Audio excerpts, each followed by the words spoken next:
வள்ளி ஆளோரம் பாடி பறவைகள் விரட்டுகிறார் என்று நாரதர் கூறினாரே. இங்கு பார்த்தால் வள்ளியோ வேறு புள்ளியோ இருப்பதாக தெரியவில்லை. சற்று தாமதித்து பார்ப்போம். என்ன ஒரு இனிமையான கானம். ஆளோரம் சோ ஆளோரம் சோ என்று பாடும் இந்த அழகுள்ள தங்க சிலையை உடனே காண வேண்டும் என்ற ஆவல் தூண்டுகிறது. இவன் சாரீரம் இப்படி இருக்கு என்றால் இவன் சரீரம் எப்படி இருக்கும்? இப்படிப்பட்டவனை உடனே காண வேண்டும்.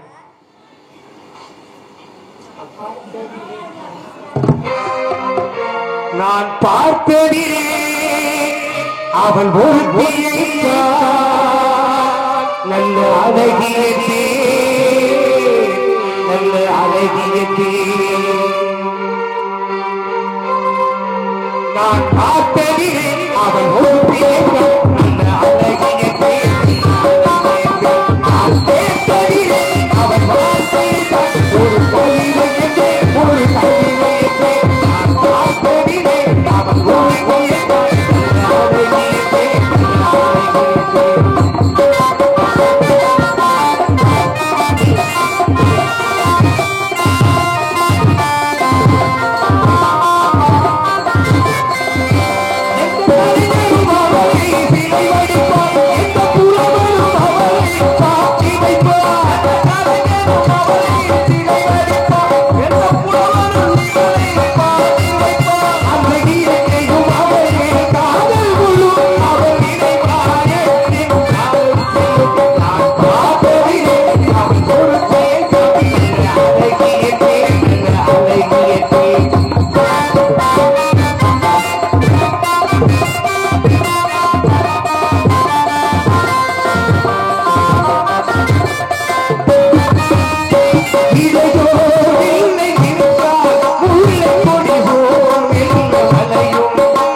Oh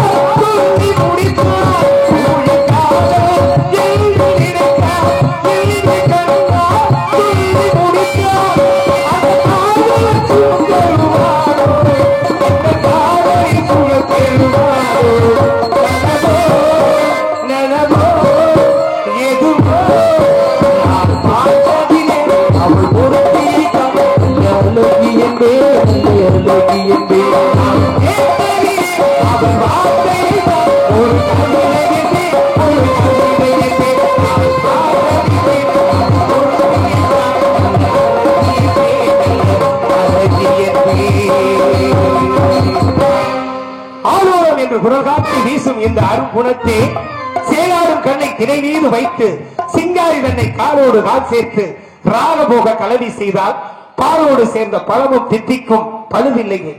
அலங்கார பூசணம் ஆடம்பர விக்கிரகம் பத்திரமாட்டு பசும்பொன்னால் வார்த்தெடுத்த அழகுள்ள சித்திர பதுமை அன்னமும் வெட்டும் நன்னடை பயிலும் ஆரணங்கு மதிநாடு முகம் கிளிநாடு மொழி இப்பேற்பட்ட பேரழகியை என்னவென்று வர்ணிப்பேன்.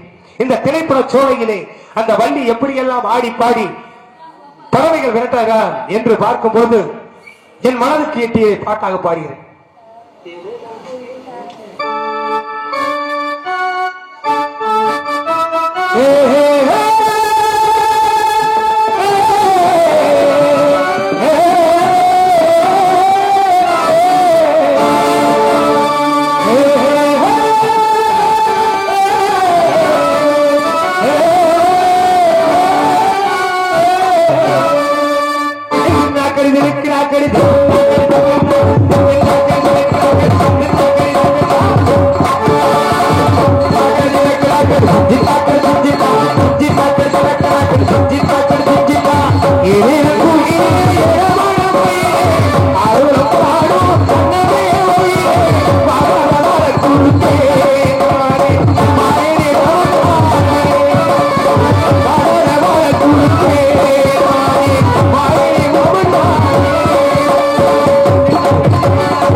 Super super.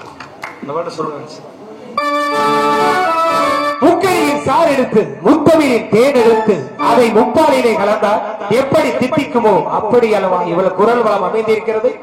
இயற்தமிழ், இசைத்தமிழ், நாடகத்தமிழ், இந்த மூன்று தமிழுமே இந்த தமிழ் மகளிடமே தோன்றியதாகத்தான் தெரிகிறது. அதனால் மூன்று தமிழ் தோன்றியதும் முன்னிடமும் தோன்றியதும் முன்னிடமோ வேதர் வடிவம்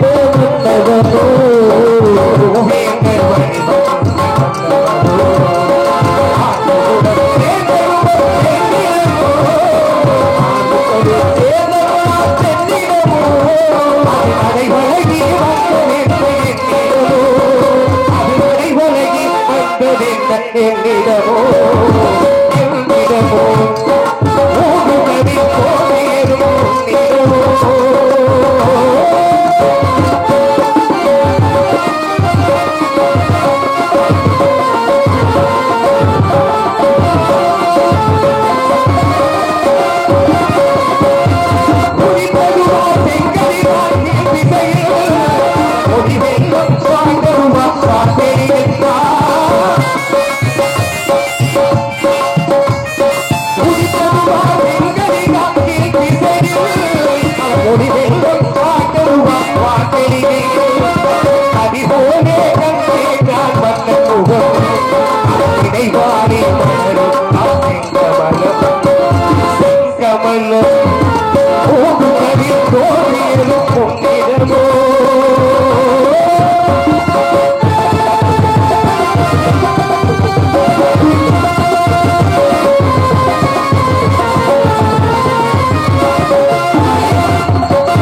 கோடியது உன்னிடமோ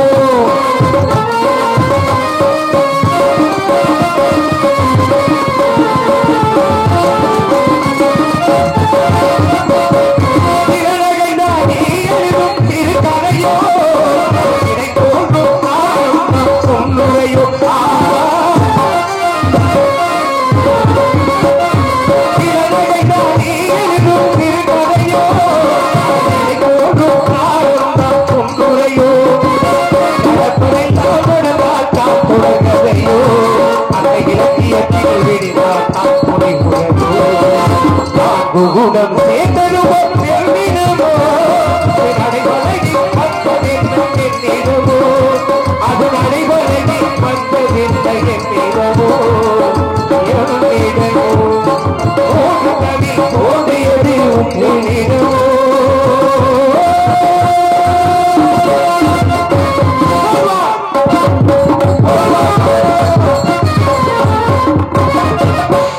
அது என்ன போச்சு ஏன் போச்சு எதுக்கு போச்சு எப்படி போச்சு என்னது உள்ள போயிடுச்சு என்னது என்னது உள்ள போயிடுச்சியா உங்கது போகுதா ஆமாயா அப்படி என்னது போகுது எனக்கு சொந்தமானது உள்ள போயிடுச்சியா அதே என்னதுண்டேன் உன்னது இல்லையா என்னதுயா உங்கதாங்க என்னதுண்டேன் என்னதுயா ஐயா என்னதுங்கிறேன் புரியுதா புரியுது என்னதுன்னு கேக்குறியா சரி எனக்கு சொந்தமானது மானா சொந்தமானது மானா ஆமையா எனக்கு சொந்தமான அது வெட்ட முடியாம இந்த தண்டி போய் சொன்னீங்கன்னா அரைஞ்சு சின்ன முக அத்தை யாரையா போய் சொல்றா உள்ள ஆட்டுக்குட்டி கூட வரல மானை துரத்திட்டு வந்தவன் நானு சரி எங்க நீ ஓடியாதவன மான யாரு பார்த்தாங்க எங்க இருந்து வட்டி வரைய நானா உங்க அடிவாரத்துல இருந்தேன் எந்த அடிவாரம் வேலிமலை அடிவாரத்துல இருந்து வேலிமலை அடிவாரத்துல இருந்து வட்டி வந்தீங்க இப்ப போனது எதுக்குள்ள போயிருக்கு உங்க திரைப்படத்துக்குள்ளதாயா திணைப்பணத்துக்குள்ளே ஆமையா மான இப்ப விரட்டிருக்கிய ஆமா சரி விரட்டின மான ஆண் மானா பெண் மானா பெண்மானியா அழகான பெண்மான் பெண்மான்னு எதை வச்சு கண்டுபிடிச்சிய அத வச்சுட்டியா அத வச்சுனா பெண்மான்னா வரி வரியா இருக்குயா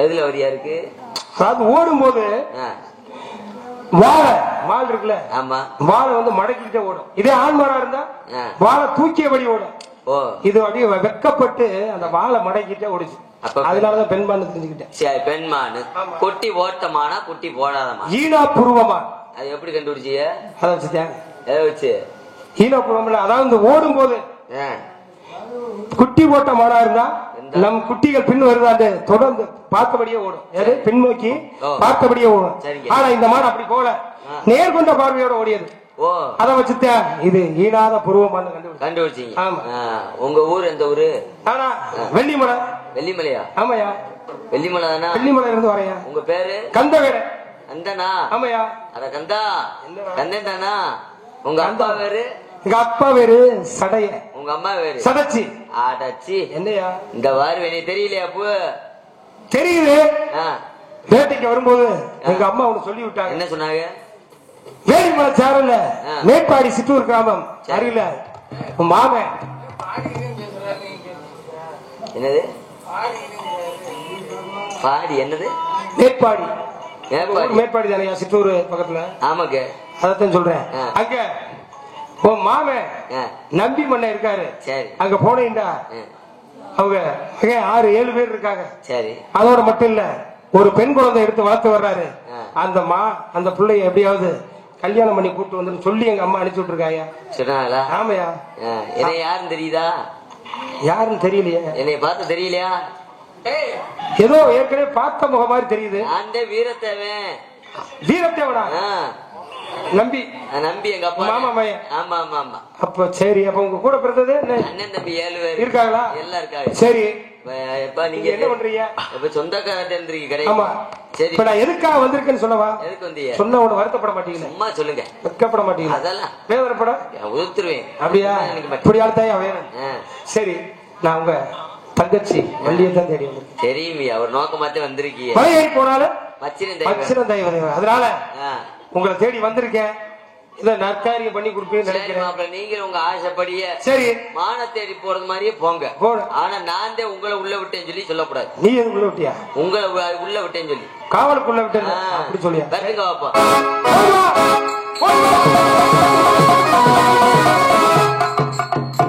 மலதப்பிய கூட வான்களே இங்க மாண்பர கட்டியவனி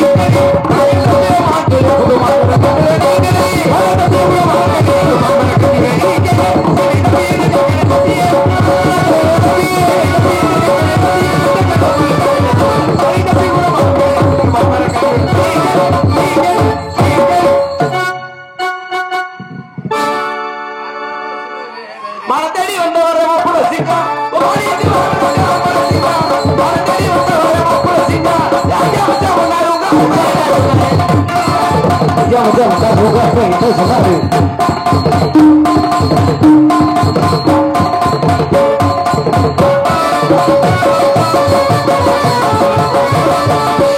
ஆடி பாடி வரவேற்பது குலப்பண்பு. ஆமாங்க. உங்களுக்கு யாவும் இருக்கா என்னன்னு தெரியல. சின்ன பிள்ளைல அப்படியே ஆடுவோம் நம்ம 2 பேரும். நீங்க இப்பதான் மறந்துட்டீங்களா? எப்படி இல்ல, அது எப்படி மறக்க முடியுமா? எங்க இருக்கா? நீங்க எனக்கு சொல்லி கொடுக்க, நான் உங்களுக்கு சொல்லி கொடுக்க. போடுங்க பாப்பா. சரி, நான் ஒரு ஆட்டத்தை போட்டுருவா. அழகா ஒரு பொண்ணை பார்த்து அத்தங்கரையில நான் அவளை போல பார்த்ததில்லை நேற்று வரையில.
மாப்பிள்ள எங்க வயக்காட்டுல தொழில் வச்சு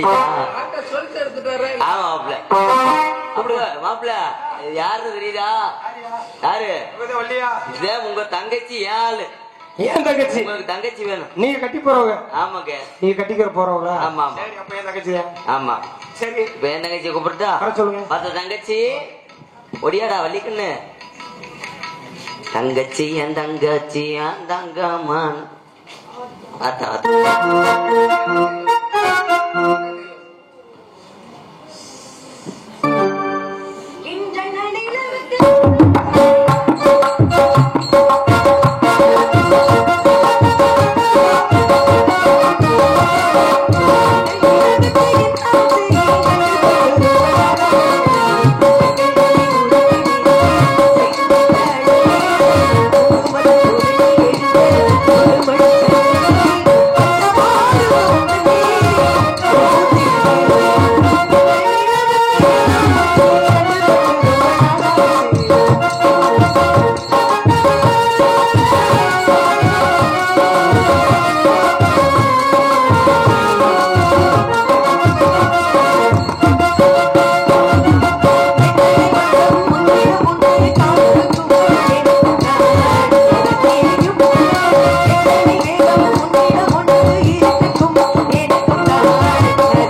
பட்டயம் நம்ம இடத்துக்கு வெள்ளிமலையில இருந்து வேடுவர் வந்திருக்காரு. வேடுவர் வந்திருக்காரு. அண்ணா நம்ம இனத்தவராச்சு எதற்காக வந்திருக்காரு? மான தேடி வந்திருக்காரு. மானை தேடி வந்தாரு. ஆமாத்தா. மான பாத்தீங்களா? மான் வரல பாக்கலன்னு சொல்லிட்டேன். நீ பாத்தியாமா?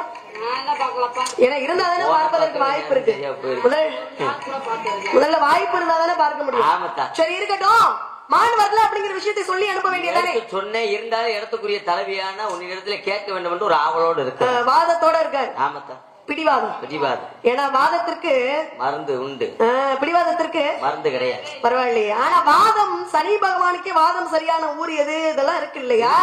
சரி இருக்கட்டும். ஆனா நீங்க போய் கவலை பாருங்க. வேடுவர் எதற்காக வந்திருக்கிறாரு அப்படிங்கிற விஷயத்தை தீர விசாரிக்கிறேன். நான் ரொம்ப பயந்த பிள்ளை, எனக்கு பேச கூட தெரியாது. ஏதாவது ஒரு பிரச்சனை அப்படின்னா அண்ணேன்னு சொல்லி சத்தம் மட்டும் வந்தா தீர்த்து வச்சிருவியா? அண்ணே நம்ம கருக்கருவாள் எடுத்துக்கிட்டு வர்றேன். எதுக்கு?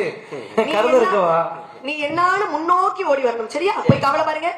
வருக வேண்டுவரை வள்ளுவனை தண்ணி உலகிற்கே தந்து வான்புகள் கொண்ட தமிழ்நாடு இந்த தங்க தமிழ் மண்ணில் வருபவர் யாராக இருந்தாலும் வரவேற்பது எங்கள் கடமை. அதை உணர்ந்த தமிழச்சியாகிய நான் உங்களை வரவேற்கிறேன். உங்கள் வரவு நல்வரவாகுக. உங்கள் வரவுதான் இருக்கணும் வாழ்க்கையில. என்னைக்குமே செலவு இருக்கவே கூடாதுன்னு ஆசைதான். ஆனா செலவு பண்ணாம இருக்க முடியுமா?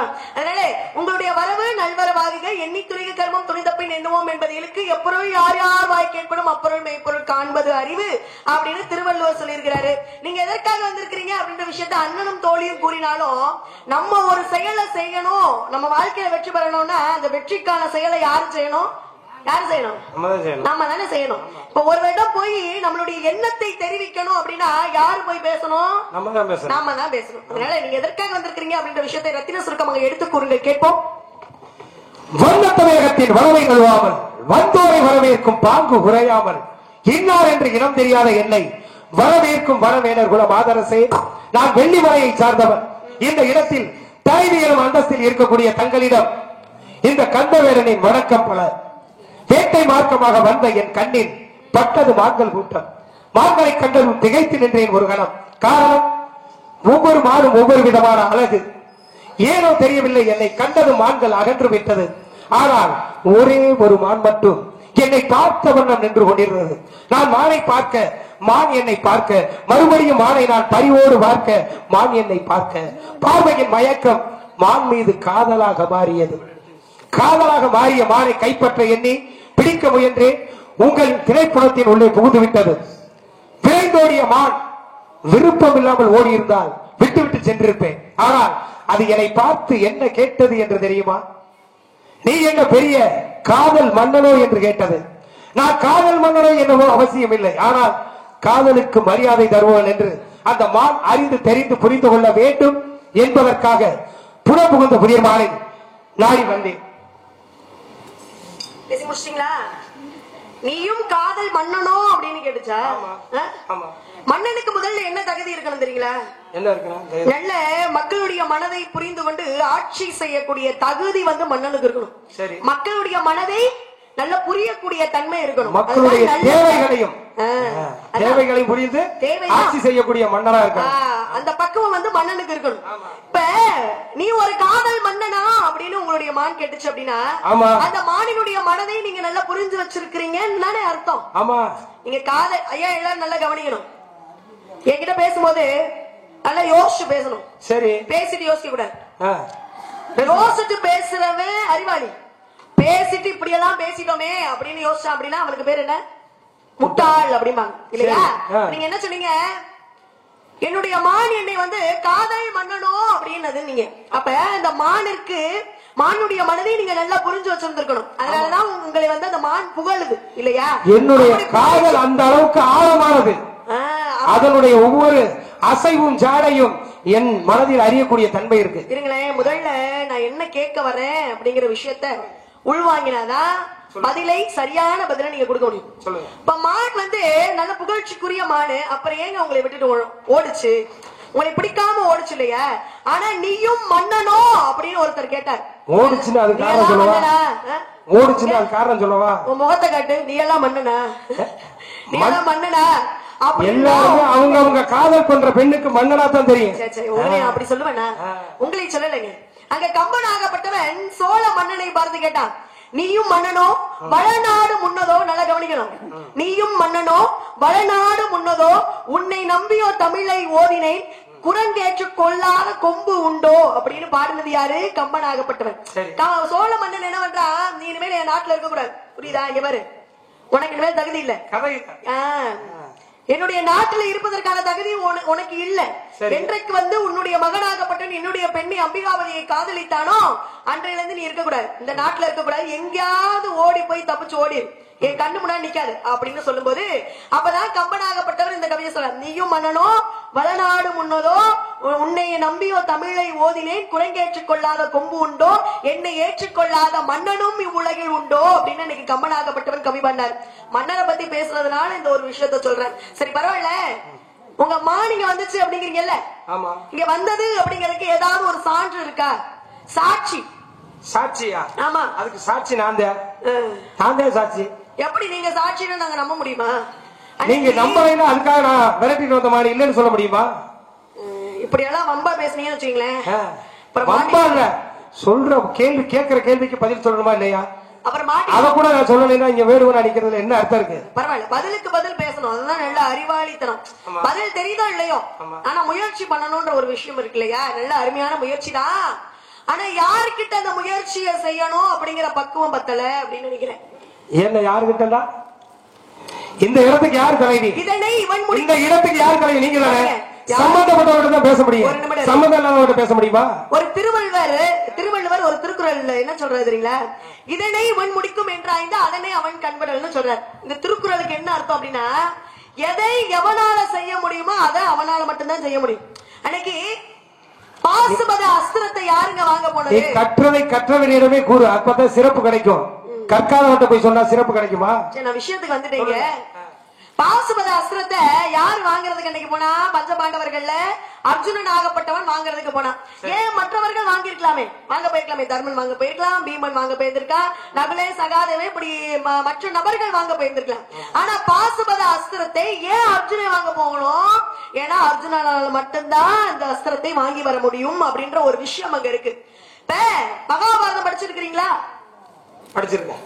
ஓரளவு படிச்சிருக்கீங்களா இல்ல ஓரளவு படிச்சிருக்கேன்? அரைகுறையா படிச்சிருக்கீங்களா இல்ல முழுமையா படிச்சிருக்கேன்? முழுமையா படிச்சிருக்கீங்க. அதுல கண்ணன் தூது அப்படின்ற ஒரு இடம் இருக்கு இல்லையா? பஞ்ச பாண்டவர்களுக்காக தூது போனது யாரு அப்படின்னு கேட்டீங்கன்னா கிருஷ்ண பரமாத்மா. கண்ணன் தூது போனார். ஏன் மற்றவர்கள் யாருமே இல்லையா மகாபாரதத்துல? எண்ணில் அடங்காத நபர்கள் இருக்கும்போது பீஷ்மர் இருக்காரு, பெரிய மனுஷன், மூத்தவர் அவர் தான், அவர் போய் தூது போயிருந்திருக்கலாம். துரோணாச்சாரியா மிகப்பெரிய விழுவித்தை கற்றுக் கொடுத்த ஞானி, அவர் போயிருந்திருக்கலாம். கிருபாச்சாரியாரு, இப்படி எத்தனையோ நபர்கள் இருந்தாங்க. அஸ்வத்தமன் இருந்தா, இப்படி எத்தனையோ நபர்கள் இருக்கும்போது எதற்காக மகாபாரதத்திலே கிருஷ்ண பரமாத்மா எதற்காக தூது போனோம்? ஏன் கண்ணனால மட்டும்தான் நடுநிலையாக செயல்பட முடியும் அப்படிங்கிற ஒரு தன்மை இருக்கு. இப்ப யாருனால எதை செய்ய முடியுமோ அதனால அவங்களால மட்டும்தானே நீ செய்ய முடியும். உங்களால என்ன செய்ய முடியும்? நீங்க வந்திருக்கீங்க. என்னால செய்ய முடியற நம்பிக்கை இருக்கிறதால வந்திருக்கேன். முயலும் வெல்லும், ஆமையும் வெல்லும். முயல் ஆமை வெல்லாது. அதாவது யானைக்கு போலாம் தும்பிக்கையில, மனிதனுக்கு போலாம் நம்பிக்கையில. அந்த நம்பிக்கையோட வந்திருக்கேன். ஆனா அதீத நம்பிக்கை இருக்கவே விட எப்படி நமக்கு நம்பிக்கை இருக்கலாம் வாழ்க்கையில. அது தவறு. உங்களுடைய நம்மளால முடியுங்கிற அளவுக்கு நம்பிக்கை வைக்கலாம். அதுக்காக நான் போய் நிலாவை புடிச்சிட்டு வர நம்பிக்கை வைக்க கூடாது. ஏன் நிலாவுல கால் வைக்கலையா? நிலாவுல வச்சாங்க, நிலாவை புடிச்சிட்டு வர முடியுமா? நிலாவை கொண்டு வர முடியுமா? அதான் சொல்றேன். நல்ல அருமையான விஷயம் தான். சந்திரனை தொட்டது யாரு? சந்திரன் முதலில் கால் பதித்தது யாரு? ஆம்ஸ்ட்ராங். ஆம்ஸ்ட்ராங். அதுல ஒரு பாடல் கூட வரும்ல, பாத்து கேட்டிருக்கீங்களா? சந்திரனை தொட்டது யார்? நான் தானோ, அடி நான் தானோ. ஆம்ஸ்ட்ராங்கா இல்லை நான் தானோ அப்படின்னு வரும்.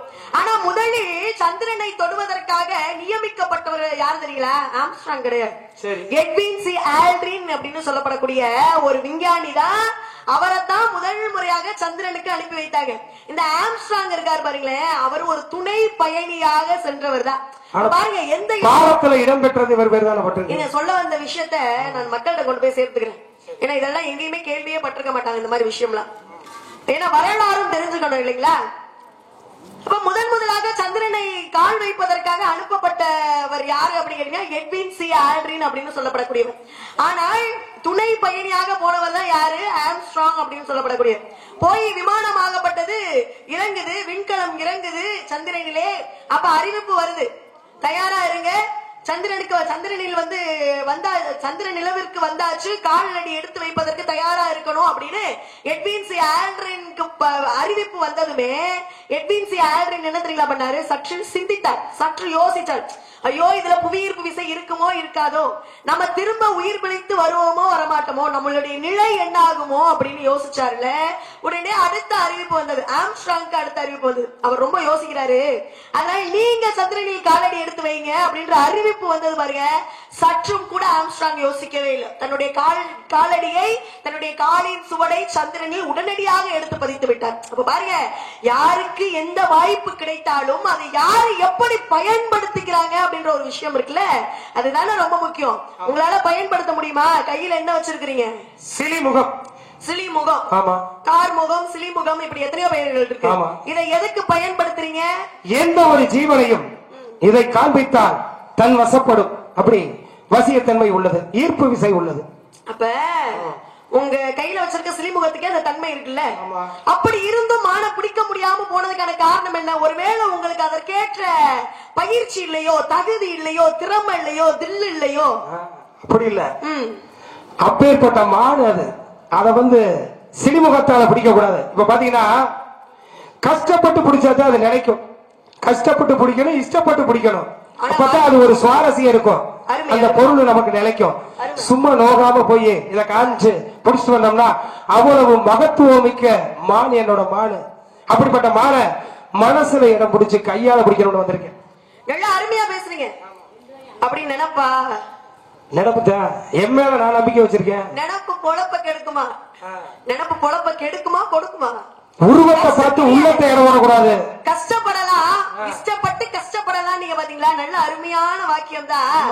இஷ்டமும் படலாம், கஷ்டமும். ஒரு பொருள் வந்து சாதாரணமா கிடைச்சிருச்சுன்னு வச்சுங்க, அதனுடைய தன்மை புரியாது. அதே கஷ்டப்பட்டு அதை உருவாக்கணும்னு வச்சுக்கோங்க, இஷ்டப்பட்டதை அதோட வழியில என்னங்கிறது நமக்கு தெரியும். அதை பாதுகாக்க தவற மாட்டான். உங்களுடைய எண்ணத்தை நான் பாராட்டுறேன். ஆனா வாழ்க்கையில இஷ்டமும் படலாம், கஷ்டமும் படலாம். ஆனா வாழ்க்கையில நஷ்டப்பட்ட கூடாது. புரியுதுங்களா? நஷ்டப்படுறதுக்காக வரலையே, அதுக்காக முயற்சியை செய்யாம இருக்க முடியுமா? நஷ்டம் இருந்து முயற்சித்தா முடியாது, எதுவுமே கிடையாது. முயற்சி வைக்கணும். நம்பிக்கை இல்லைன்னா அந்த உலகமே இல்ல. நம்பிக்கையில எல்லாரும் வாழ்ந்துக்கிறோம். நம்பிக்கையெல்லாம் வைங்க, ஆனா பேராசை எதுக்கு படணும்? ஆசைப்படலாம், பேராசைப்படலாம். நான் தகுதிக்கு தகுந்தவரை ஆசைப்படுறேன். பேராசை பெருநஷ்டம். எனக்கு அது கிடைக்கும், அதை பிடிக்க எனக்கு சக்தி இருக்குங்கிற நம்பிக்கை. பேராசைன்னு நான் சொல்றேன்.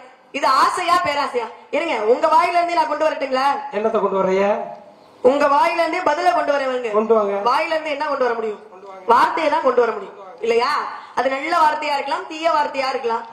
நீங்க எப்படி நல்ல வார்த்தையா? நல்லவர்களுக்கு ஏற்றார் போல நல்ல வார்த்தைகள் வரும், தீயவர்களுக்கு படிக்காதவர்களுக்கு. ஒண்ணு சொல்லட்டா, அவங்க வளர்ந்த சுற்றுச்சூழலை பொறுத்து அவனோட தன்மை இருக்கும்.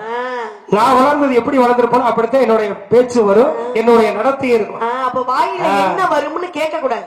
வாயில என்ன வரும்?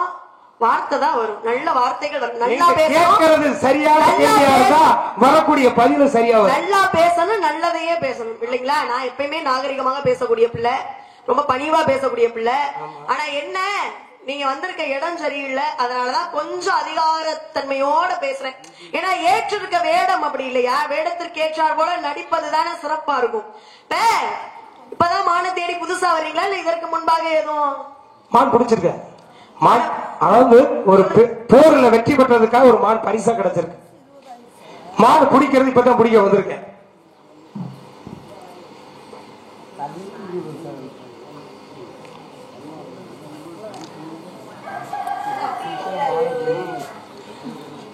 அதாவது நான் பிடிப்படா பிடிக்கலையா நீங்க யோசிச்சிருக்கீங்கல்ல. வல்லவனுக்கு புல்லு ஆயுதம், வல்லவனுக்கு புல்லு ஆயுதம் அப்படின்னா ரெண்டு வரியில சொல்லிட்டு போயிட முடியாது. ராமாயணத்துல கதை உண்டு. இப்படித்தான் ஒரு முறை வனவாசம் போனப்ப யாரு, ராமர், சீதை, லட்சுமணர் அவங்களுக்கெல்லாம் சிறிது காலம் மந்தாகினி நதிக்கரை ஓரத்துல தங்கி இருக்கிறாங்க. அப்படி இருக்கும்பொழுது காய்கறிகள் கனிகள் சேகரிக்கிறது வந்து லட்சுமணனோட வேலை. அப்ப காய்கறிகள் கனிகள் சேகரிக்க காட்டுக்குள்ள போயிடுறாரு லட்சுமணன். அப்ப ராமரும் சீதையும் தனிமையில இருக்கிறாங்க. நல்ல அழகான ஓடை, கூத்து குழுங்கும் சோலை, அழகான பட்சிகள் கூவும். அப்படி ரம்மியமான இடத்துல சிறிது நேரம் அயர்ந்து சீதை மடியில, தன் மனைவியோட மடியில அயர்ந்து உறங்கலாம்னு ராமர் நினைக்கிறாரு. அப்படி நினைக்கும் போது அயர்ந்து உறங்குறாரு. அப்பொழுது அந்த வீதியில் வார வீதியில ஜெயந்தன் வர்றான். யாரு? இந்திரனோட மகன் ஜெயந்தன் வர்றான். இந்த சீதையாப்பட்டவ அழக பார்த்து மயங்கி அப்படி என்ன பண்ற, அப்படி கீழே இறங்கிடுறான். இறங்கி வந்து பக்கத்துல, ஆஹா இப்பேற்பட்ட அழகியா, இப்பேற்பட்ட அழகியா, இவளை எப்படியாவது அடையணும், இல்லன்னா இவளை எப்படியாவது தொடணும் அப்படின்னு ஆசை உண்டு. என்ன பண்றான், பக்கத்துல போறான். ஆஹா இப்படி போனா நம்ம யாருன்னு தெரிஞ்சுக்கிடுவாங்க. அதனால ஒரு காக்கை உருவாக மாறி பக்கத்துல உள்ள மரக்கிளையில போய் உட்கார்ந்து சீதையை பார்த்தபடியே இருக்கான். அப்படி இருக்கும்போது மெல்ல மெல்ல தென்றல் வீசுது. அந்த காற்று கொஞ்சம் அதிகமாக வீசும் பொழுது சீலை, அதாவது சீதையாகப்பட்டவ சேலை மெல்ல ஒதுங்குது. அப்படி ஒதுங்கும் போதுல பாக்குறான் யாரு, ஜெயந்தன். பார்த்தோட பக்கத்துல போய் உட்கார்ந்து அவளுடைய சீதையோட கொங்கைகள் உடம்பு எல்லாம் கொத்தி காயப்படுத்துறான். அந்த காயத்தை தன் கணவர் உறங்கி கொண்டிருக்கிறாரு அப்படிங்கறதுனால பொறுத்துக்கிறான், அந்த வலிய பொறுத்துக்கிறா சீதை. அப்படி என்ன நினைக்கிறான் ஜெயந்தன், ஆஹா நம்ம தீண்டுறது அவளுக்கு ரொம்ப பிடிக்கும் போல, மறுபடியும் தீண்டுவோம்னு மறுபடியும் அவளை காயப்படுத்துறான். அந்த ரத்தம் குருதி, அதாவது ரத்தம் வந்து என்ன பண்ணுது, ராமர் முகமெல்லாம் தெரிக்குது. அவர் விழித்துக் கொள்றாரு. பார்த்தா மனைவி ரத்த காயத்தோட இருக்கிற சீதை. உடனே அவருக்கு கோபம் வருது. வந்திருக்கிறது யாருன்னு பாக்குறாரு, ஜெயந்தன்கிறது தெரியுது. அப்படியா அப்படின்ட்டு வில்லை எடுக்கிறாரு. வில்லை எடுக்கிறாரு, அம்பு இல்ல. வில்லை எடுக்கிறாரு, அம்பு இல்ல. பார்த்தாரு பக்கத்துல உள்ள புல்ல புடுங்கி மந்திரத்தை சொல்லி அடிச்சாரு. அது என்ன புல்லு, தற்பை புல். அந்த தற்பை புல்ல புடுங்கி மந்திரத்தை சொல்லி அடிச்சாரு. ஜெயந்தனோட ஒத்த வலது கண்ணு காணாம போச்சு. அதோடு அவன் ஓடி மறைஞ்சான். அதனாலதான் இன்னைக்கும் காக்கை ஒரு புறம் 2 கண்கள் இருந்தாலும் தலையை சாய்த்தபடியே இறதிங்க. இதுல புராணத்துல வந்து இந்த கதை அதுக்கு பொருந்தும். அதனால அப்பதான் சீதை என்ன கேட்கிறாங்க தெரியுமா, சரி அவனை வந்து தாக்குனீங்களே, கையில வில்லு இருந்துச்சு அம்பு இல்ல, எப்படி தாக்குனீங்க அப்படின்னு கேட்கிறாங்க. அப்படி கேட்கும் போலதான் ராமர் சொல்றாரு, வல்லவனுக்கு புல்லு ஆயுதம் அப்படிங்கறத ராமர் சொல்றாரு. அந்த மாதிரி போற போக்குல மான புடிச்சு போக எனக்கு தெம்பு இருக்கு, திறமை இருக்கு, திராணி இருக்கு. போற போக்குல புடிச்சிட்டு போயிட்டே இருப்பேன். ஏதோ நம்ம இனத்தை சேர்ந்தவங்க, சரி ஒரு பெண்மணியா இருக்கிறதுனால மதிப்பு கொடுத்து மரியாதை கொடுத்து தன்மையோட பேசிக்கிருக்கேன். இப்ப பூவும் பொண்ணு ஒண்ணுன்னு சொல்லுவாங்க. அதனால ஒரு பூவுல ஒரு தேனி எப்படி அந்த மகரந்தத்துல தேனி அந்த மகரந்தத்துக்கு வலிக்காம எடுக்குமோ, அது போல உங்க மனசு வலிக்காம என் மான புடிச்சிட்டு நான் வீடு போய் சேரணும்னு நினைக்கிறேன். அதுக்கு ஒத்துழைப்பையும் நினைக்கிறேன். பாப்போம். இன்னும் பெண்ணுன்னு பெருந்தன்மையா பேசுறேன் அப்படிங்கிறீங்க நீங்க வேற. ஆவதும் பெண்ணாலே மனுஷன், அழிவதும் பெண்ணாலே. இது என்ன நாடு? வாழ்வதும் பெண்ணாலே, தாய் நாடு. தாழ்வதும் பெண்ணாலே அப்படின்னு இருக்காங்க. இது என்ன நாடு? தாய் நாடு. எதுக்கு தாய் நாடுன்னு வச்சிருக்காங்க? பெண்ணுக்கு பெருமை சேர்த்து. படிச்ச விஷயத்தை கங்கா யமுனா காவேரி ஏன் நதிகளுக்கு பூரா பெண்கள் பேர் வச்சிருக்காங்க? பெண், அதாவது தாய்க்கு சிறப்புடைய நாடு நம்ம இந்திய நாடு. அதனால நீ சொல்ற மாதிரி பெண்ணை பெருமையா பேசாம இருக்க முடியாது. பெண்ணெல்லாம் பெருமையா பேசுங்க. பெண்ணுங்கிறதுனால நான் ரொம்ப பெருந்தன்மையா போறேன் அப்படிங்கிறீங்க பாருங்க. அதுதான் பேச புகழ்ச்சி அப்படிங்கறது வேற. நீங்க பெண் அப்படிங்கறதுனால நான் உங்களை மதிக்கிறேன். சரி, இதே ஒரு ஆணா இருந்தா அப்படி பேச முடியுமா? இருங்களேன், நான் பேசி முடிச்சதுக்கு அப்புறம் பேசுறேன். அப்பதான் கேட்கறவங்களுக்கு நான் என்ன பேசுறேங்கிறது புரியும். ஓட்ட பனைக்குள்ள நண்ட ஊட்ட மாதிரி பேசக்கூடாது. ஓட்ட பானையா ஓட்ட பனையா? கேள்விக்கு பதில் சொல்றது என்னோட கடமை. அத வந்து நீங்க பழமொழி எப்படி படிச்சிருக்கீங்க? ஓட்ட பானைன்னு படிச்சிருக்கீங்களா, ஓட்ட பனைன்னு படிச்சிருக்கீங்களா? தண்ணிக்குள்ள ஓட்ட பானையை வச்சா நண்டு பூரா அதுல போய் தங்கு. ஓட்ட பானை இத நீங்க செஞ்சு வச்சிருக்கீங்களா? பழமொழி அப்படி கிடையாது. ஓட்ட பனைக்குள்ள நண்ட விட்டா மாதிரி பேசாத அப்படிங்கறதா பழமொழி. அதுக்கு விஷயம் தவறு தவறு. ஓட்ட இன்னைக்கு நண்டு பிடிக்கிறவங்க ஓட்ட பானையை தண்ணிக்குள்ள வைப்பாங்க. அதுதான் உண்மை. அது நடைமுறையில இருக்கு. சரி, இத போற போது ஞாபகப்படுத்துங்கய்யா. கதை நான் முடிப்பேன்ல, அப்போதைக்கு இதை நீங்க எனக்கு ஞாபகப்படுத்தணும். அதற்கான விஷயத்த சொல்றேன். இப்ப புராணத்துக்குள்ள வருவோம். ஒரு பெண் நினைத்தான்னு வச்சுக்கோங்களேன், தெய்வத்தையே அழிக்கக்கூடிய சக்தி இருக்கு. எல்லாருக்குமே மீறிய ஒரு சக்தி என்ன அப்படின்னா தெய்வ சக்தி நம்ம எல்லாருமே சொல்லுவோம். அப்படித்தானுங்கய்யா? எல்லா நாடகத்தை கவனிக்கிறீங்களா? ஆர்வமா இருக்கா? ஆமா. எல்லா மனிதர்களுக்கும் மீறிய ஒரு சக்தி இந்த உலகத்துல இருக்கு அப்படின்னா அது தெய்வ சக்தி அப்படின்னு எல்லாருமே நம்பக்கூடிய ஒரு விஷயம். ஆனா ஒரு பெண் நினைத்தாள் அப்படின்னா அந்த தெய்வத்தையே அழிக்கக்கூடிய சக்தி பெண்ணுக்கு இருக்கு. பெண்ணுன்னு சாதாரணமா என்கிட்ட பேசக்கூடாது. அதற்கு என்ன தெரியல உதாரணம், மகாபாரதத்துல எல்லா நபர்களுமே எல்லா மனிதர்களுமே அழிந்து போறார்கள். காந்தாரி பெற்றெடுத்த 101 நபர்களுமே அழிந்து போறார்கள். அப்பதான் காந்தாரி பாக்குறா, கண்ணா கிருஷ்ணா உன்னுடைய திருவிளையாடல் எல்லாம் எனக்கு தெரியும். நல்லவன் மாதிரி நடுவுல இருந்துகிட்டு அங்கிட்டு இருக்கிறவனையும் கொண்டுட்ட. பஞ்ச பாண்டவர்கள் உயிரோட இருந்தார்களா? கிடையாது இல்லையா? பஞ்ச பாண்டவர்களையும் கொண்டது நீதான், இங்கிட்ட கௌரவர்களையும் கொண்டது நீதான், நான் பெற்றெடுத்த 101 புதல்வர்களையும் கொண்டது நீதான். நான் எப்படி நான் பெற்றெடுத்த பிள்ளைகளை எல்லாம் இழந்து தவிக்கிறேனோ அதை போன்று உன்னுடைய நாட்டில் இருக்கக்கூடிய மக்கள் அனைவரையுமே இழந்து நீ அனாதையாக இறக்க கடவாய் அப்படின்னு சாபம் கொடுத்தது யாரு?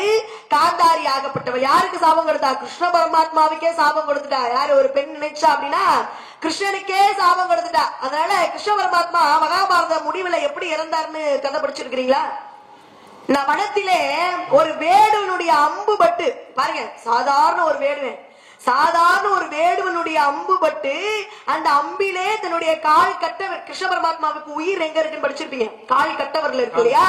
அந்த கால் கட்டவர்களையே பட்டு அதே நேரத்திலேயே இம்மி அளவு நொடி பொழுதிலே கிருஷ்ண பரமாத்மாவினுடைய உயிர் பிரிந்தது. யாருனால? அன்னைக்கு காந்தாரி இட்ட சாபத்தினால. யார்கிட்ட வேணாலும் சாபம் வாங்கலாம், பெண்களிடம் மட்டும் சாபம் வாங்கிடவே கூடாது. பத்தினிக்கு துரோகம் செய்த கோவலனும், பத்தினிக்கு துரோகம் செய்த கோவலனும் பங்காளிக்கு துரோகம் செய்த துரியோதனனும் ஆயுள் அழியும் முன்பே அழிந்துதான் போனார்கள். ஆயுள் முடியும் முன்பே அழிந்துதான் போனார்கள். காலம் வேணா தன் கடமையை செய்வதற்கு கொஞ்சம் தாமதமாகலாமே தவிர, ஆனா காலத்தின் கையில் யாருமே தப்பிக்கவே முடியாது. காலம் தன் கடமையை செய்யும் அப்படிங்கறத உண்மையான விஷயம் இல்லையா?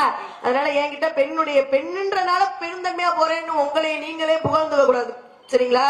அதனால போங்க போங்க போங்க, சும்மா புலம்பாதீங்க. ரொம்ப புலம்புறீங்க அப்படின்னா உங்க மான் மேல நீங்க எவ்வளவு அன்பு வச்சிருக்கணும். ஆனா உங்களை விட்டு இந்த மானி எப்படி போச்சு, யாரு கூட போச்சுன்னு தான் தெரியல. கொஞ்சம் சிறிது கோவம் தனியா போச்சா? ஏன்னா சின்ன வயசுல போங்க போங்க போங்க, சும்மா புலம்பாதீங்க.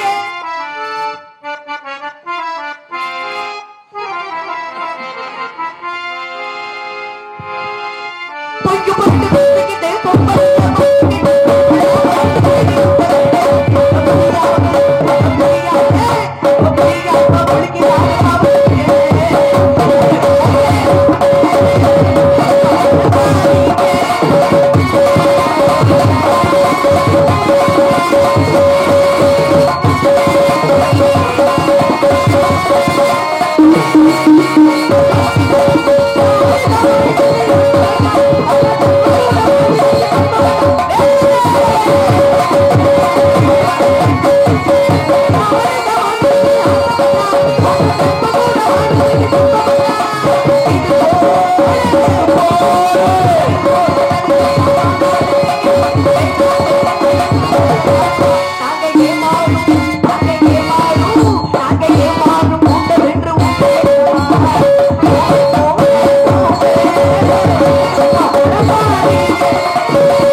இன்னொரு முறை உங்களை சந்தித்தேன்னு வச்சுக்கோங்களேன், இங்க மான் வருவதற்கான வாய்ப்பு இல்ல அப்படிங்கறத காலம் காத்தால தமிழ்ல ஒரு பழமொழி சொல்லுவாங்க. எப்படின்னா, பொய் பொருந்த சொன்னா நெஜம் நின்றுகிட்டு முழிக்குப்பாங்க.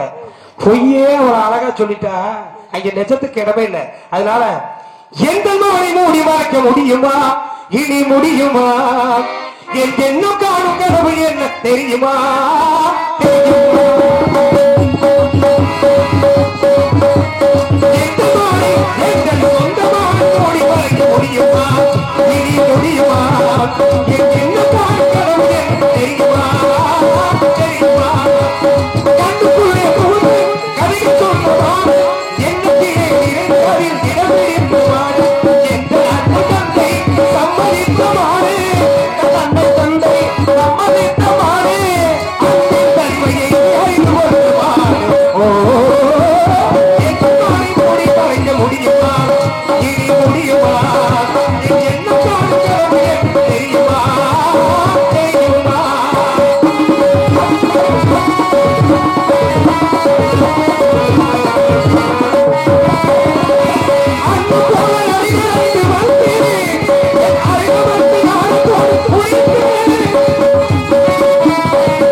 திருமணம் வந்து நல்ல முகூர்த்த நேரத்துல முடிக்கணும். என்னங்கய்யா நாடகத்தை முடிப்போமா? ஏன்னா திருமணத்தை வந்து நல்ல முகூர்த்த நேரத்துல முடிக்கணும். முடிப்போமா இல்ல என்ன எதிர்பார்க்கறீங்க? முடிப்போமா? என்னங்க சொல்லுங்க. ஏன்னா நீங்க முடிவு பண்ணி சொன்னீங்கன்னா சரிதான்.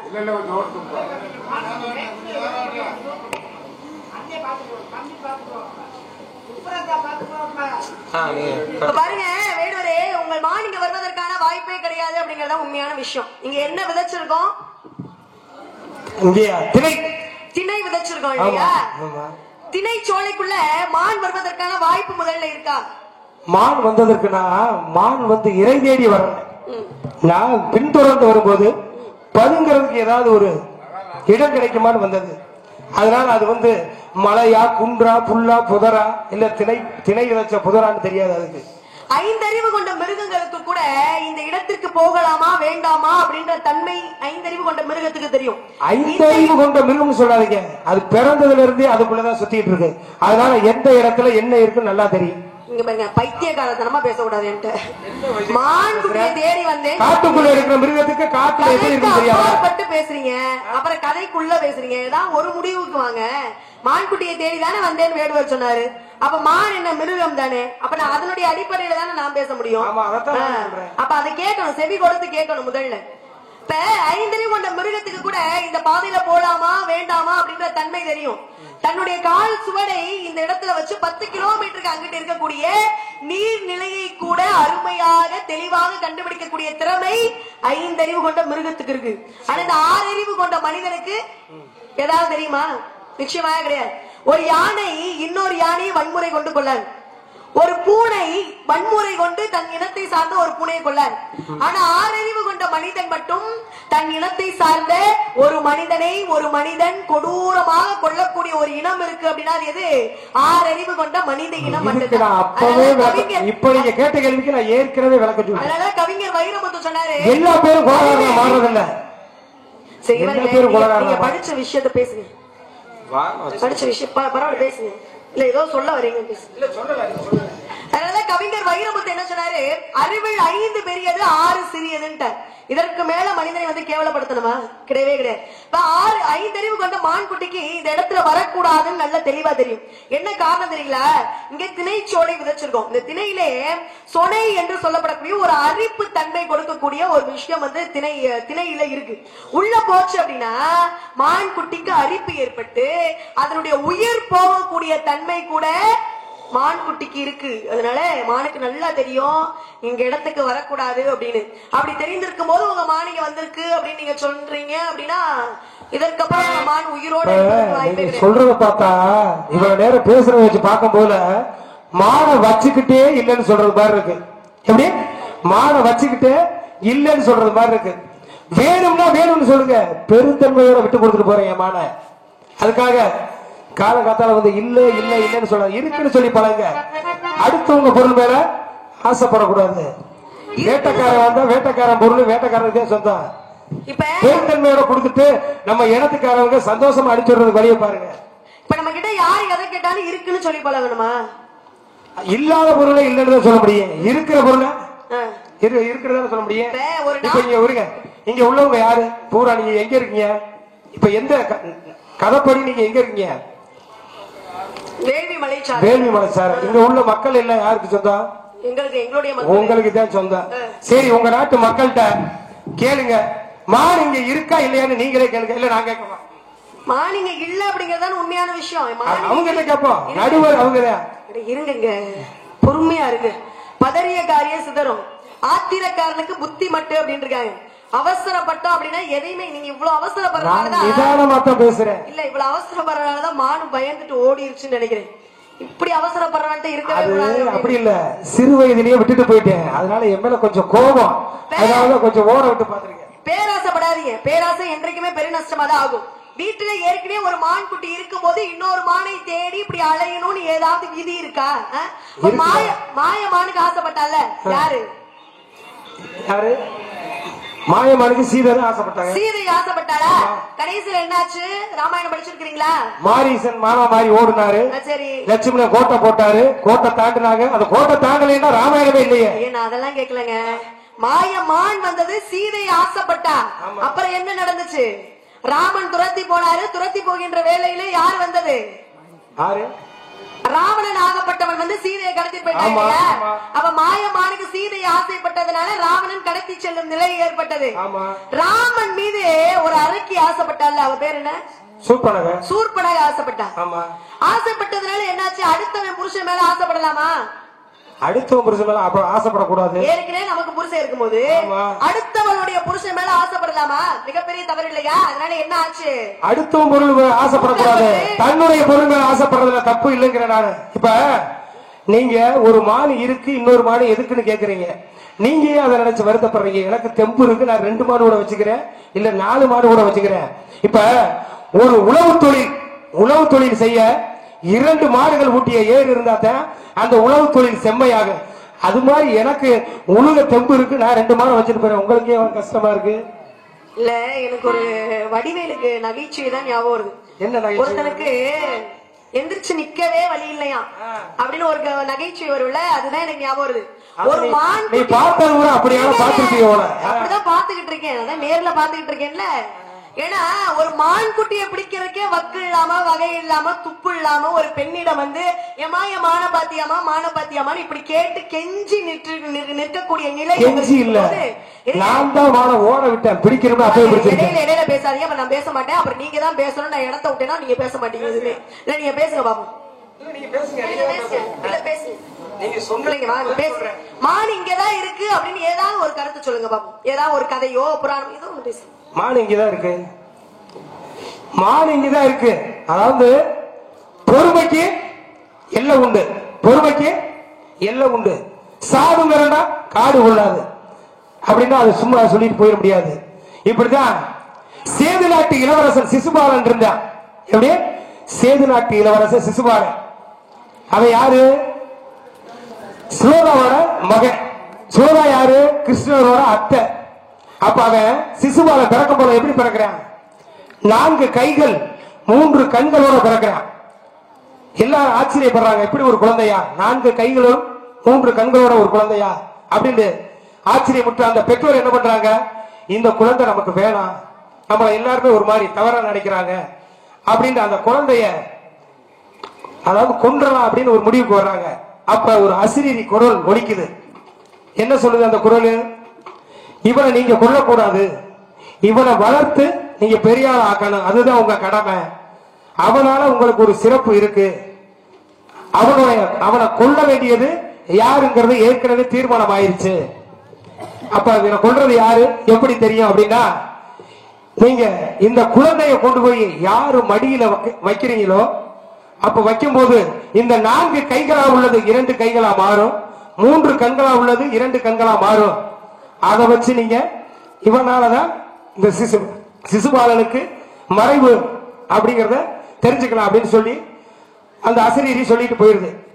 அப்ப இவங்க என்ன பண்றாங்க, சுத்தி உள்ள நாட்டு மக்கள் மன்னர்கள் எல்லாத்தையும் அழைச்சு விருந்து வச்சு ஒவ்வொருத்தர் மடியிலேயே அந்த சிசுபாலனை வைக்கிறாங்க. வச்சு பாக்குறாங்க. அவனுடைய 4 கைகளும் 3 கண்களும் மாறவில்லை. அப்ப தற்செயலாக கிருஷ்ணர் ஒரு முறை தன்னுடைய அத்தையான ஸ்ரோதா வீட்டுக்கு வர்றாங்க.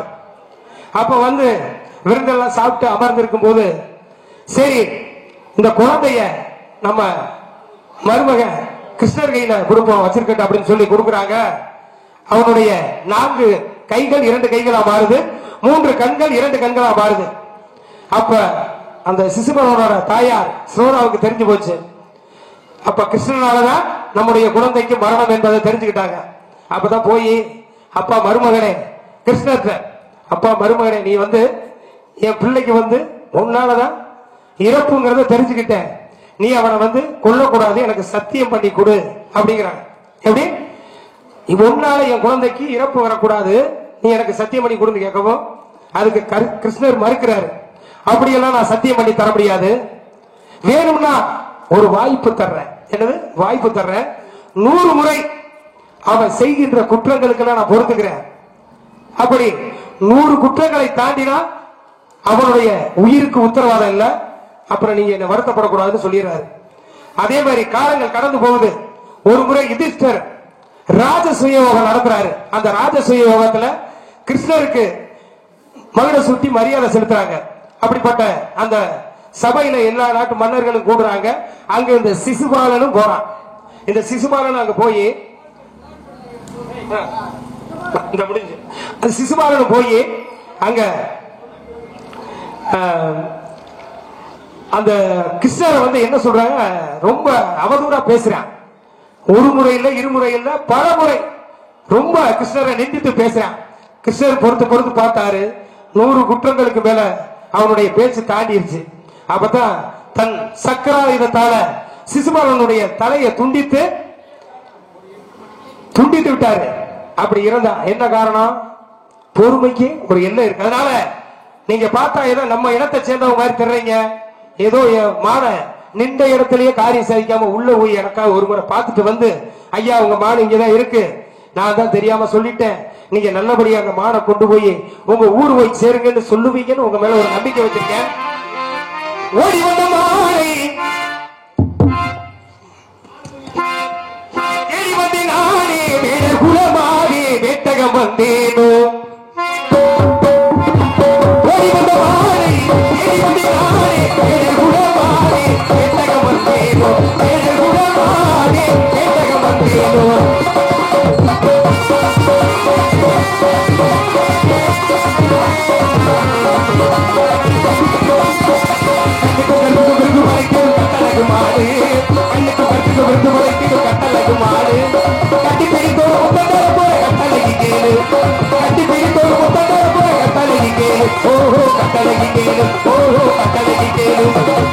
ஓடி வந்த மாலை தேடி வந்து நானே குலமாறி வேட்டகம் வந்தேனோ, குலமாறி வேட்டகம் வந்தேனோ.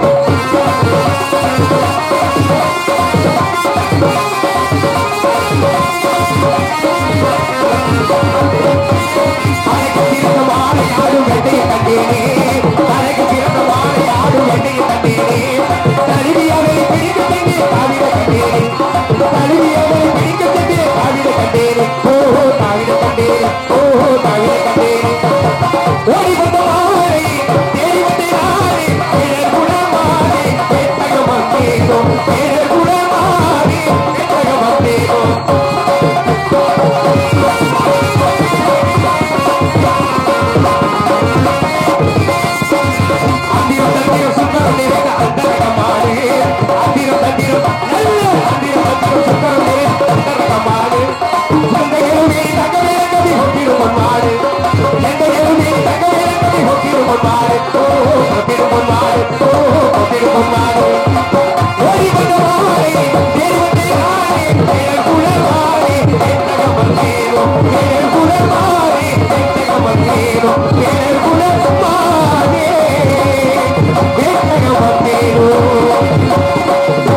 ஓடுற நதி கடல்ல கலந்ததே ஆகணும், பூக்குற பூ பூஜைக்கு வந்ததே ஆகணும், அதே மாதிரி விளைகிற நெல்லு களத்துக்கு வந்ததே ஆகணும். அதாவது சேர வேண்டிய நேரத்தில் அவங்க வீட்டை சேர்ந்தாத்தான் அதுக்கு நன்மை, ஒரு இனிமை, இன்பம். அதனால என்ன சொல்ல வரீங்க? அருமையா பேச்சு அருமையா இருக்கு. கொஞ்சம் எப்படின்ற முறை தெரியணும் அப்படின்னு நினைக்கிறேன். ஏன் அப்படின்னா மாலை எடுத்துருவாங்க, முடிச்சிடலாம். பொறுமையை இழந்து கிருஷ்ண பரமாத்மா சிசுபாலனை கொன்றார் அப்படின்னா எப்பவுமே இறைவன் ஒருவனை ஆட விட்டு அழகு பார்த்ததுக்கு அப்புறமா தான் அதற்கான தண்டனை கொடுப்பார். ஆடாத ஆட்டமெல்லாம் போட்டவங்க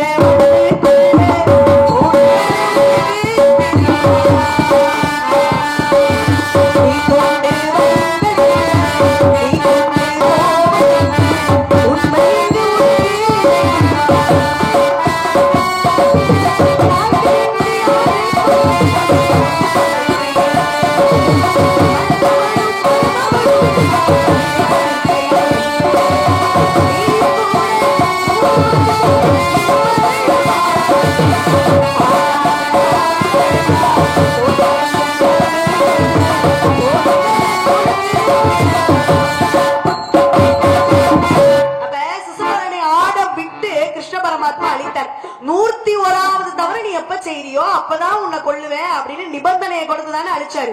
அப்ப பொறுமையை இழந்தது, அவனுடைய பொறுமை இழந்தது, சிசுபாலனுடைய பொறுமை இழந்ததுனால கண்ண பரமாத்மா பொறுமையை இழந்து கொன்றார். ஆனா பொறுமை வாழ்க்கையில ரொம்ப அவசியம். எப்படி தெரியுங்களா? ராமாயணம் யாருக்கும் யாருக்கான கதை? ராமாயணம் கேட்டதுக்கு மட்டும் பதில் ஓரிரு வரி இல்ல. ராமாயணத்துல கதாநாயகன் யாரு? ராமாயணத்தை கதையில இவ்வளவு நேரம் யோசிக்கணுமா? ராமாயணத்துல கதாநாயகன் ராமன். ஆமா, ராமன். ஆமா. வில்லை யாரு? ராவணன்.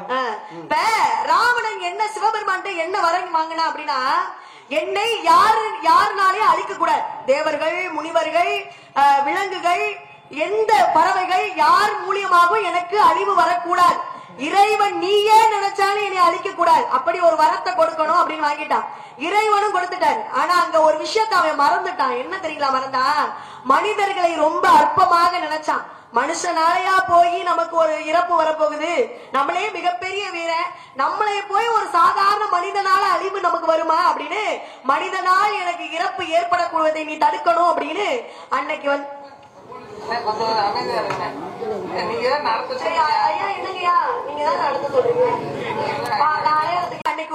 ராமனின் கையில ஒரு விஷயம் இருந்திருந்தது அப்படின்னா யாருனாலுமே அழித்திருக்கவே முடியாது.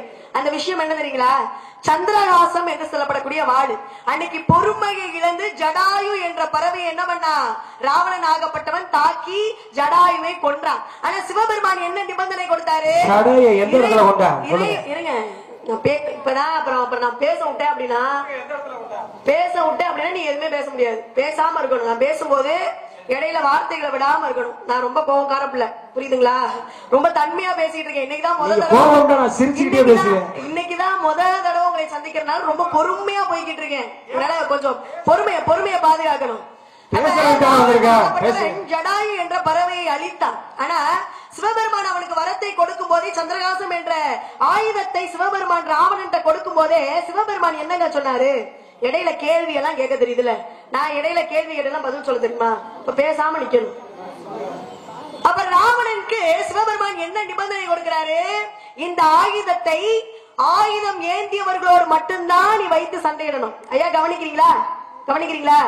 இந்த ஆயுதத்தை, சந்திரகாசம் என்று உனக்கு கொடுக்கப்பட்ட ஆயுதத்தை உன்னுடன் ஆயுதம் ஏந்தியவர்களோடு மட்டும்தான் வைத்து நீ சண்டையிடணும். நிராயுத பாணியாக ஆயுதம் இல்லாமல் உன்னுடன் சண்டை போடுபவன் போது அவன் மீது இந்த ஆயுதத்தை பயன்படுத்த கூடாதுன்ற நிபந்தனையை கொடுத்துதான் இந்த ஆயுதத்தை கொடுக்கிறேன். இவனுக்கு புத்தி மழுங்கி போச்சு, இவனுக்கு மதி மழுங்கி போச்சு.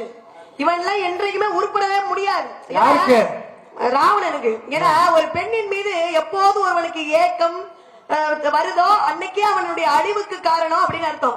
அந்த பெண்ணின் மீது, சீதை மீது கொண்ட ஏக்கத்தினாலே என்ன பண்றான்?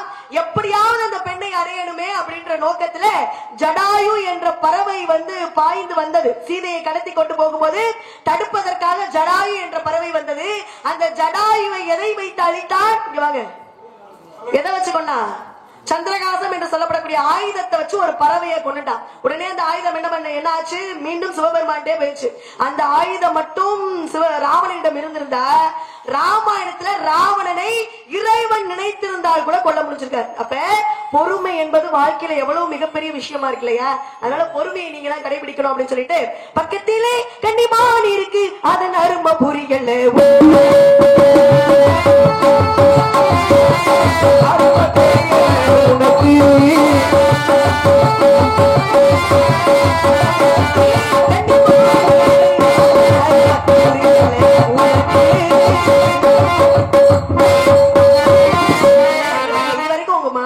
வரல, நீங்க ரொம்ப பேச கூடாது. இங்க பாருங்க, முகத்தை பாருங்க.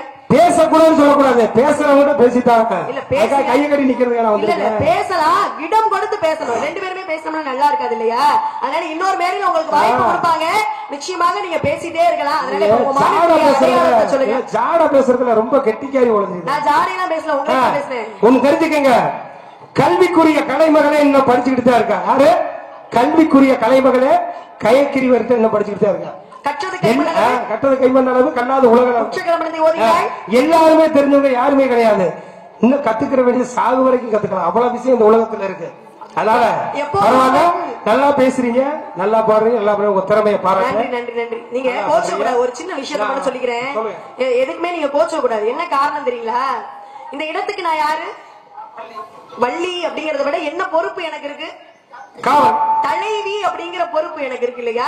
பெற்றோர்கள்லாம் இருக்கும்போது, உற்றார் உறவினர்கள்லாம் இருக்கும்போது, என்னை ஒரு தனி பெண்ணாக இந்த காட்டுக்குள்ள எவ்வளவு மிருகங்கள்லாம் இருக்கக்கூடிய இடத்துல ஒரு பெண்ணை கொண்டு வந்து விட்டுருக்காங்க அப்படின்னா என் மீது எவ்வளவு நம்பிக்கை இருக்கணும். நம்ம பெண் என்ன வந்தாலும் அதை சாதிப்பா அப்படிங்கிற ஒரு நம்பிக்கை என்னுடைய தந்தைக்கு இருக்கிறதுனாலதான் விட்டுருக்காரு.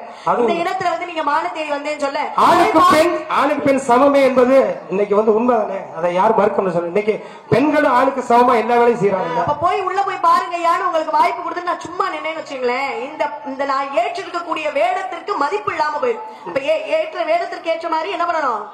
நாய் வேஷம் போட்டா, பூனை வேஷம் போட்டா பூனை கடிக்குமா? அதனால மானியக்குரிய அடையாளத்தை சொல்லிட்டு போங்க. உங்க மானியம் வந்தது அப்படின்னா நிச்சயமாக பிடிச்சு வைக்கிறேன். நல்லா அருமையா பேசுறீங்க, நல்லா அருமையா பாருங்க. மீண்டும் உங்களை சந்திக்கணும் அப்படின்ற ஆர்வம் எனக்கு இருக்கு. சந்திப்போம், நிறைய படிக்கணும், வாழ்க்கையில படிச்சுக்கிட்டே இருக்கணும். படிப்பு ஒன்றுதான் என்றைக்குமே அழியாத ஒரு செல்வம் இல்லையா? அதனால உங்க மானியக்குரிய அடையாளத்தை சொல்லுங்க.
Thank you.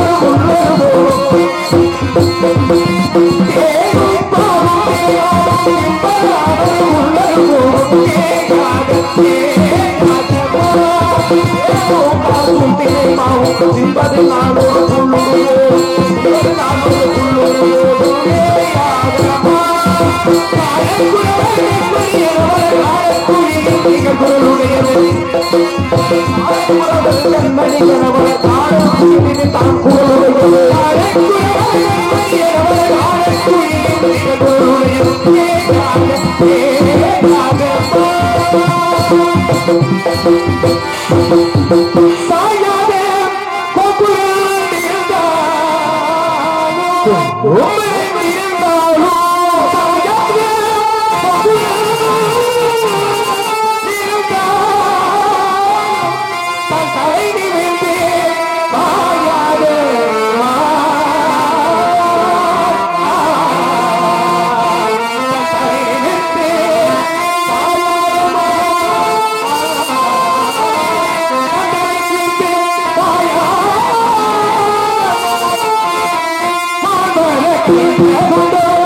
இந்த மானிட வீடா உந்தை மான் நம்பி தந்தமான் நல்ல ஜாதி மான் உந்தன் வேட்டைக்கு தகுந்தமான் அம்மலையில் உண்டு மறியாத தெரியாத வனவேடரே மறியாத தெரியாத வனவேடரே நீ வனப்பாடி வருவேன் மறியாத தெரியாத வனவேடரே மாயவேடா போடா மாயவேடா போடா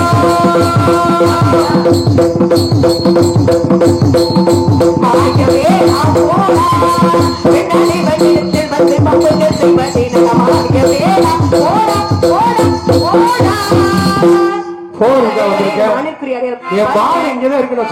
பேச்சு பேசுறதை விட சங்கரதா சுவாமிகளை எழுதிய கதைப்பாடல படிச்சா நல்ல இனிமையா இருக்கும் போல இருக்கு. எப்படி எல்லாம் எழுதியிருக்கிறாரு பாருங்க, ஆக்ரோஷமா. சரி இருக்கட்டும், இது மானிற்குரிய அடையாளம் மாதிரி தெரியல, ஏதோ ஒரு மங்கைக்குரிய அடையாளம் மாதிரி தெரியுது. யார் அந்த மங்கைன்னு மட்டும் சொல்லுங்க. மாலையா நான் தேடி வந்தேன், மங்கையாகிய வண்டி உங்களை தான் தெரியும். என்னையா? என்னைத்தானா? என்னைத்தானா? உங்களைத்தான். என்ன எதுக்கு தேடி வந்தீங்க? காரணமா தான். என்ன காரணம்? கல்யாணம் காரணம் இல்லாமல் தோரணம் கட்டுவது கிடையாது. என்னை தேடி காரணம் என்ன? திருமணம் முடியுதா? திருமணம் முடிக்கவா? அண்ணா நேற்று பூத்தாரே ரோசாம்புத்தே பறிக்க கூடாது சாப்பிட்டு நேற்று பூத்தாரே ரோசாம்புத்தே பறிக்க கூடாது சாப்பிட்டு கட்டி போடாத குவரித்து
அவர் என்ன தெரியுமா சொன்னாரு?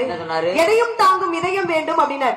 நம்ம வாழ்க்கையில எவ்வளவு கஷ்டம், கவலை, நஷ்டம், துன்பம், துயரம் எவ்வளவு வந்தாலும் சரிங்கம்மா, அதையெல்லாம் தாங்கக்கூடிய அளவிற்கு மன பலமும் மன வலிமையும் இருந்தது. நம்ம வாழ்க்கையில எவ்வளவு பேர் நம்மளை எதிர்த்தாலும் சரி, வாழ்க்கையில போட்டி போட்டு வெற்றி பெறலாம். அதுக்கு என்ன வேணும்னு சொன்னாரு? என்ன வேணும்னு சொன்னாரு? தைரியம் வேணும், எதையும் தாங்கும் இதயம் வேண்டும். அண்ணா அண்ணா வேடுவன் ஒருத்தர் வந்தாரு இல்ல? வந்தாரு. அவர் வேடுவர் இல்லைன்னா, அவர் வேடமிட்டு வந்திருக்காருன்னா என்ன சொன்னாரு? அது மட்டும் இல்லைன்னா அவர் மனை தேடி வரலையா, அவர் ஒன்னதான் தேடி வந்தேன்னு சொல்லிட்டாருன்னா, என்ன பண்ண போறாரா? ஆனா ஒன்ன தேடி வந்தா சல்லி பைசாவுக்கு பிரயோஜனம் இருக்கா? அவர் என்னை தேடி வந்தாரா? எதற்காக என்னை தேடி வந்தார்? யாராக இருப்பார்? எந்த குறை இருந்தாலும் கரல பூதி ஆயிடுச்சுன்னு குறை வரக்கூடாது. எந்த குறை இருந்தாலும் கந்தன் குறை இருக்காது. அதனால மனம் படைத்தே முன்னை நினைப்பதற்கு வழி கிடைத்தே உன்னை மணப்பதற்கு.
வேலராக வந்திருப்பதும் நானே. சிறிது வழக்குரைத்து உன்னை மனமுடிக்கவே சிறிது விளையாடினேன். என்னை மணந்து கொள்ள சம்மதம் தானே? முருகா, முழு மனதோடு சம்மதத்தை தெரிவிக்கிறேன் முருகா.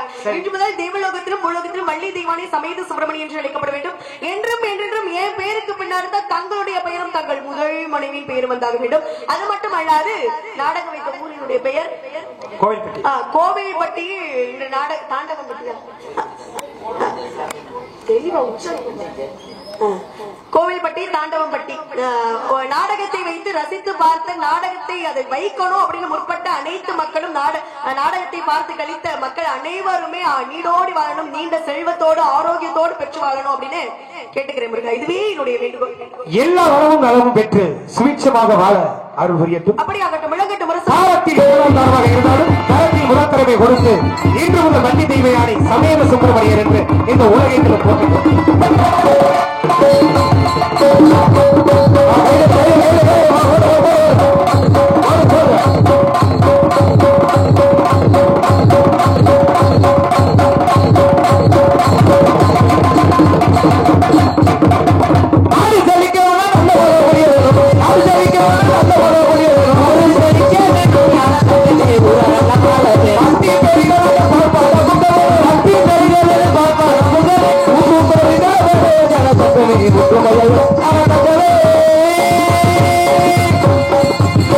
சங்கரா சுவாமிகளுக்கு இதுவரையிலும்